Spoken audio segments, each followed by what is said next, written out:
तो 1 और 11 में सबसे पहले बात गुजरात की, जहां पर स्थानीय निकाय चुनाव में वोटों की गिनती शुरू हुए 2 घंटे से ज्यादा का वक्त बीत चुका है। अहमदाबाद से लेकर सूरत, वडोदरा, भावनगर, जामनगर, यहां पर वोटिंग चल रही है। सूरत से रुझान बता रहे हैं कि बीजेपी को बम्पर बढ़त मिली है।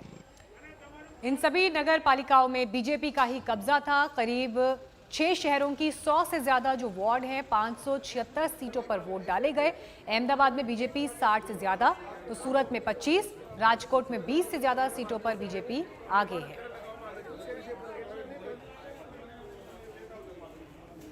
कांग्रेस को अहमदाबाद में 10, तो वडोदरा में भी 10 सीटों पर रुझानों में बढ़त मिल रही है। सूरत, अहमदाबाद में अन्य के साथ आप भी कुछ सीटों पर अच्छा संघर्ष करती दिखाई दे रही है। आपको अहमदाबाद का ये हाल हम दिखा रहे हैं।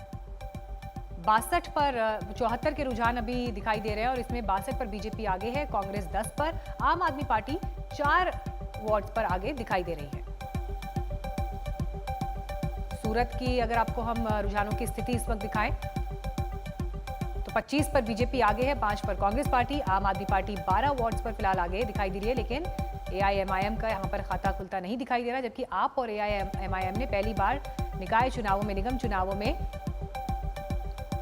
इस बार एंट्री ली है।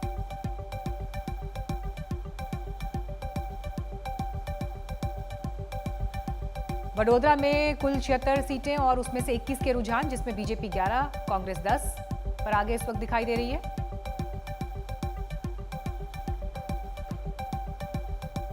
जामनगर के 64 वार्ड में से 21 के अभी रुझान दिखाई दे रहे हैं, जिसमें बीजेपी 11 पर आगे, कांग्रेस 6 पर और आम आदमी पार्टी 4 पर आगे दिखाई दे रही है।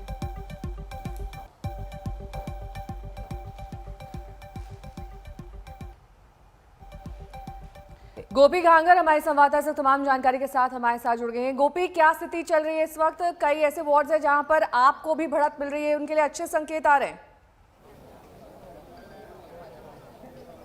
बिल्कुल नेहा, मैं आपको बता दूं कि आपके लिए अच्छे संकेत है। साथ ही अभी अभी जो नया एक राउंड खुला है, जो नए ईवीएम के नतीजे सामने आए हैं, उसके मुताबिक एआईएमआईएम के भी जो कैंडिडेट है वो लीड कर रहे हैं। बैरामपुरा जो वार्ड है अहमदाबाद का, वहां से एआईएमआईएम भी लीड कर रहा है। लेकिन आपको यहाँ के दृश्य दिखाते हैं जहाँ पे मतगणना हो रही है और आप देख सकते हैं कि भारी तादाद में यहाँ पे लोग इकट्ठा हुए हैं जहाँ पे मतगणना हो रही है।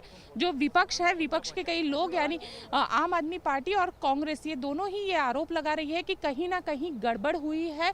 और वो कह रहे हैं कि जिस तरीके से वोटों की गिनती हो रही है, इतनी बड़ी जो लीड मिल रही है बीजेपी को, तो वो आरोप लगा रही है कि कहीं ना कहीं कुछ गड़बड़ हुई है। लेकिन अगर बात की जाए तो फिलहाल बीजेपी सभी 6 की 6 म्यूनिसिपल कॉरपोरेशन में लीड लेती हुई दिख रही है। तो वही एआईएमआईएम और आम आदमी पार्टी भी हो सकता है कि अपना जो खाता है वो खोल दे।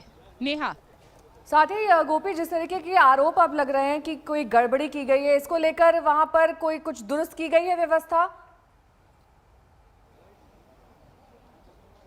बिल्कुल, मैं आपको बता दूं कि यहाँ पे बहुत सारे जो आम आदमी पार्टी के कैंडिडेट्स हैं वो आए हुए, उन्हीं से बातचीत भी करते हैं, क्योंकि वही लोग आरोप लगा रहे हैं कि कुछ गड़बड़ हुई है। हमारे साथ आम आदमी पार्टी के कैंडिडेट यहाँ पे मौजूद है, उनसे बात करते हैं। ये बताइए, आप लोगों का क्या आरोप है? हमारा ये आरोप है कि इतनी वोटिंग हुई नहीं थी, तो ये अंक कैसे बता रहे हैं। हमारी एक ही इच्छा है, बैलेट पेपर पर होना चाहिए और फिर से मतदान होना चाहिए। लेकिन जिस तरीके के नतीजे आए, अब हार रहे हैं, इसलिए इस तरीके के आरोप लगा रहे हैं आप लोग? नहीं, सर्वे किया है और जनता ऐसी तो है नहीं कि अभी डीजल के भाव बढ़ाए हैं, मोहंगाई में इतनी सब बढ़ा है, तो ऐसी जनता को ऐसी तो पार्टी नहीं चाहिए कि मोहंगाई बढ़ाए और ऐसी सरकार चाहिए। तो ये वोटिंग आया कहाँ से? इतनी एवरेज ही नहीं थी। बिल्कुल, जब ये लोगों का कहना है कि जब वोटिंग नहीं हुई है तो इतने बड़े, आप देखें यहाँ पे जो पार्टियां जीत रही है, जिनके उम्मीदवार जीत रहे हैं, वो यहाँ से नारे लगाते हुए निकल रहे हैं। लेकिन सबसे बड़ा जो सवाल है वो आम आदमी पार्टी उठा रही है और आम आदमी पार्टी का ये कहना है बिल्कुल कि आरोप आम आदमी पार्टी की तरफ से। गोपी, आगे भी आप नजर बनाए रखें, आपके पास अपडेट्स के लिए हम लौटते रहेंगे। फिलहाल वक्त हमारे लिए एक ब्रेक का है, लेकिन खबरें आगे जारी रहेंगी। देखते रहिए आज तक।